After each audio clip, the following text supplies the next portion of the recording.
Muito bem, amigos do Arena Esportiva, estamos de volta com os nossos convidados, o Mário Love e a Brenda, que é jogadora de futebol feminino. Mário, essa ideia da Taça das Favelas, além do Rio de Janeiro, também tem esse campeonato em São Paulo. Em São Paulo em andamento, na verdade. A gente tem a pretensão e já está desenvolvendo um piloto para mais 10 estados. Que bacana. A CUFA, ela permeia, né, em alguns estados do Brasil e outros países, inclusive, em mais de 80 países que a gente transita. E exatamente por reverberar, né, em inúmeras iniciativas, não só na área de esporte, mas na área cultural. Agora, uma coisa que é interessante pela primeira vez, não, mas dentro de um processo de inclusão, nós tivemos atletas que saíram direto do projeto social para jogar em clubes fora, inclusive. Do exterior? Exatamente. Então, assim, que é uma coisa até então inacreditável, até por nós mesmos, porque isso faz enaltecer que é um projeto piloto, um projeto amador, né, de futebol amador, em tese, mas que acaba revelando também grandes talentos para o cenário do futebol, que é uma paixão em nível mundial. Né? Com certeza. Ô, Brenda, você pensa em jogar o futebol profissional, seguir carreira? Lógico. Você está estudando, né? Tem que conciliar estudo, não deixa de estudar, hein, pelo amor de Deus. Tem que continuar lá o estudo. E dá para conciliar estudo e praticar o futebol? Sim, sim. É meu sonho, né, ir para fora, poder jogar na seleção. E, tipo assim, não ter só um limite, por exemplo, chegar lá e falar, consegui. Não ser mais uma em um monte de... no meio de todas elas, querer sempre superar, dar sempre o meu melhor, né? Olha, eu acompanho futebol feminino há muito tempo, desde a época do Radar, que quem comandava era o Eurico, né, lá de Copacabana. E aí foi crescendo aos pouquinhos. O ex-presidente da FIFA, João Avelange, quis impulsionar o futebol feminino aqui no Brasil. Aí tentou de todas as formas, até colocar na preliminar dos times principais, para trazer como atrativo o torcedor chegar mais cedo ao estádio, mas aí não teve aquele incentivo de patrocínio. Mas agora a coisa está andando, tanto que vem aí a Copa do Mundo, né, de futebol feminino. O futebol feminino está fazendo a preparação lá no Algarve, em Portugal, e vai ser na França, né? A Copa do Mundo de Futebol Feminino. Quer dizer, está crescendo. Eu acho que isso serve de espelho para vocês jovens também, Brenda? Sim, porque... É um incentivo? Porque a gente já vai pensando para lá na frente, a gente poder, né, conseguir também. Ter essa possibilidade também, né? Agora, ô Mário, a CBF realizou um campeonato, né, de favela, né, entre as favelas. Tem muitos anos, né? Isso. Na verdade, era a Taça das Comunidades, salvo engano. Eu não me recordo exatamente o nome. Contudo, é um modelo totalmente diferente do nosso.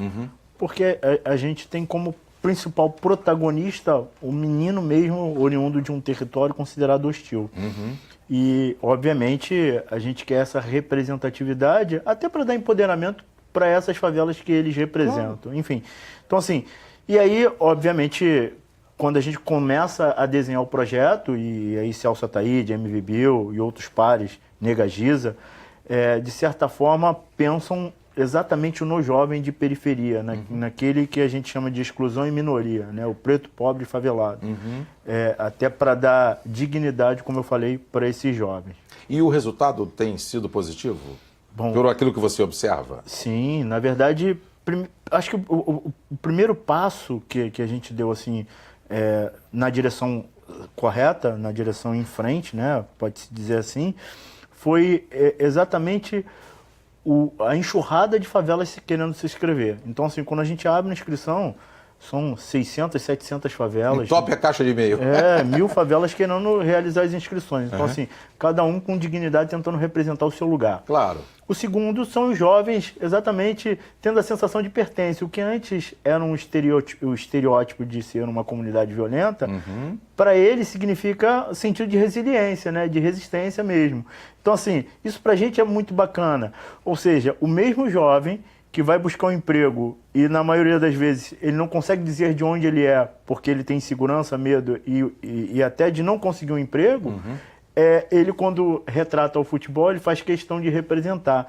Então, assim, é essa dignidade que a gente tenta não só trazer em alusão e comparação, mas, de certa forma, tentar provocar não só no jovem, mas também na sociedade como um todo, né? Acho que é olhar para esse projeto como um espelho e dizer assim, na verdade, tem exatamente a possibilidade de uma favela enfrentar outra com a bola como principal instrumento e ferramenta. É isso mesmo, Brenda? Essa é a tua opinião também? Uhum.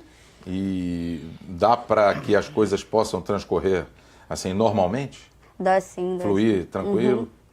Fora de campo, né? Todo mundo é amigo, mas dentro de campo, cada um cada um vai lutar pela sua camisa, né? Isso é evidente, mas fora de campo tá todo mundo lá confraternizando, batendo papo, saindo, que é uma coisa normal, né? Que eu acho que socialmente esse trabalho que é feito aí pela CUFA é um exemplo, né? É um exemplo altamente positivo para nós que vivemos aqui no Rio de Janeiro, que infelizmente a gente vive momentos assim de violência, né? Mas eu sempre digo, o esporte, de uma maneira geral, seja de qualquer modalidade, futebol, basquete, vôlei, judô, natação, seja qualquer modalidade olímpica ou não, é um fator de integração. E é um fator social em que você pode utilizar o esporte para o bem daquela localidade, para o bem daquelas pessoas, né? E formar pessoas também, Mário. O que você acha? Eu costumo dizer que, na verdade, o instrumento bola, né? E aí quando a gente fala do elemento, do instrumento, da ferramenta, e a ferramenta apaixonante desde um bebê, uma criança até um adulto, ele consegue adentrar determinados locais que outros elementos e outros instrumentos não conseguem. Então, assim, e aí você entra numa favela com uma bola embaixo do braço, cara, você tem uma adesão muito maior, por exemplo, do que você entrar com qualquer outro elemento. Então, assim, é óbvio que existem outros elementos tão ou mais importantes que a bola. Né? Os livros, por exemplo, são elementos tão importantes ou mais importantes do que a bola. Mas pode andar paralelo. Exatamente, mas naquele momento a bola se torna significativamente importante para aquele jovem. E aí, através da bola, você entra com outros elementos, né? Você entra com as questões de saúde, com as questões de educação em especial, exatamente provocando, né, naquelas famílias dignidade, melhoria, qualidade e tudo mais. Você mora na Vila Kennedy, Brenda? Sim, sim. E você como moradora, por exemplo, porque quem vive nessas comunidades sabe aquilo que precisa, sabe aquilo que passa. Você como moradora, você acha que falta muita assistência do poder público para vocês? Tipo, cara... Saúde, educação, muito, segurança. Muito. Porque a gente vai num UPA, não tem dipirona, nenhuma dipirona que é o mais... Nada, né? Não tem. Aí a pessoa tá lá passando mal, tem que ir para um lugar mais longe.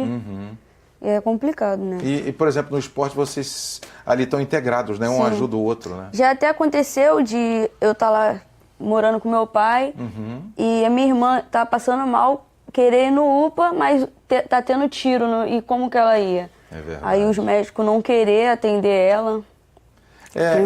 Eu vejo isso, sabe, um descaso dos governos, né? Não vou citar nome porque não importa, está tudo aí na nossa frente. Mas vejo um descaso, você faz um trabalho como coordenador da Taça das Favelas. A Brenda é uma atleta. É fruto desse trabalho. Fruto desse trabalho. Ela e as companheiras, né? Claro, e também os colegas, né?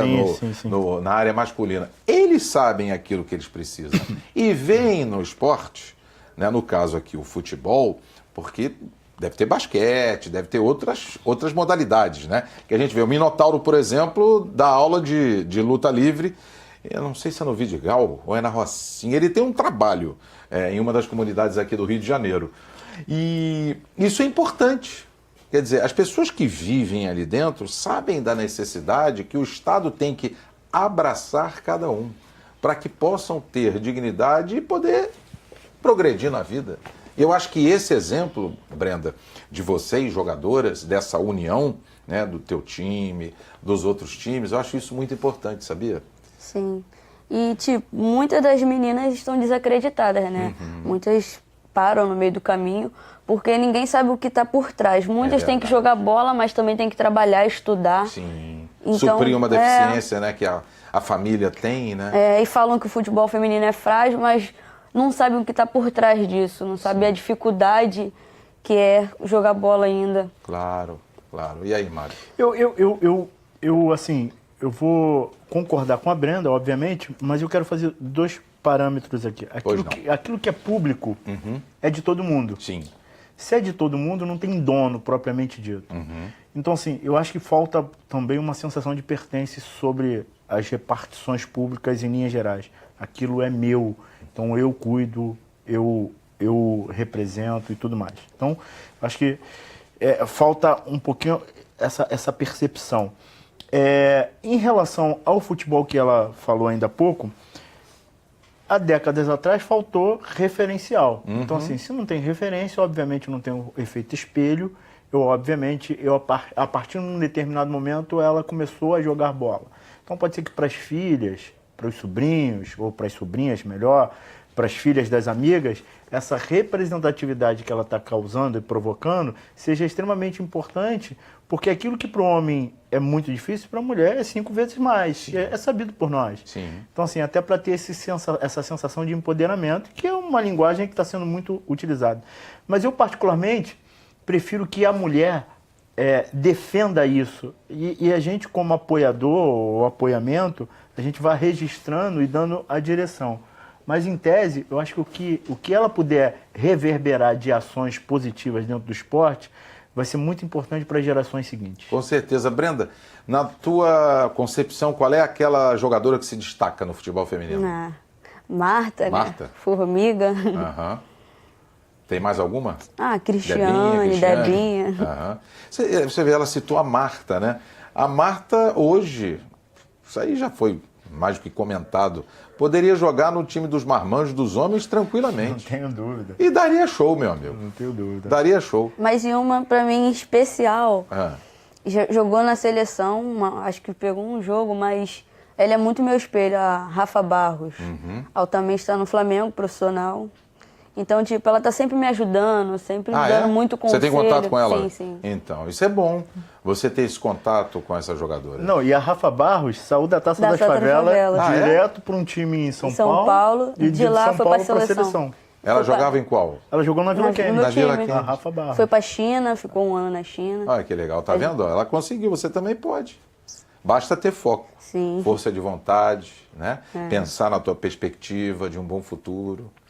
E também, através da Taça das Favelas, a gente acaba tendo muitas amizades positivas, né? Com certeza. Porque tem amizade que pode destruir, mas também tem amizade que ajuda bastante. Com certeza. E eu tenho muitas amizades através do futebol, que muitas das vezes eu tô lá, vou desistir de tudo, que isso, que aquilo. E elas acabam chegando na hora que eu mais preciso e falando, não, cara, você consegue, eu acredito em você, me dando força de vontade quando eu não tenho, né? Que bacana, bom exemplo, bom exemplo. Bem, nós estamos chegando ao final do programa Arena Esportiva. E o tema foi o futebol, como integração entre as favelas e as oportunidades de empreendimento. Muito importante isso. Nós tivemos as presenças do Mário Love, que é coordenador de esportes da CUFA, Central Única das Favelas. Perfeitamente. E eu agradeço a tua presença, Mário, parabéns pelo trabalho e que continue assim. Nós e as favelas brasileiras agradecemos. Eu que agradeço a presença de vocês aqui. E também da Brena Brande Correia, atleta da Taça das Favelas, que jogava no Vasco e foi pro Botafogo. E aí, Brenda? Obrigado por você ter vindo aqui. Obrigada pela oportunidade, agradeço também. Tá certo. E continue lá, estudando e jogando. Sim, sim. Tá? Olha pra frente, futuro, pensa positivo que vai dar tudo certo. Sim, obrigada. Tá certo? Nada. Bem, você pode assistir o programa pela internet no www.alerj.rj.gov.br. TV Alerj, o canal do povo.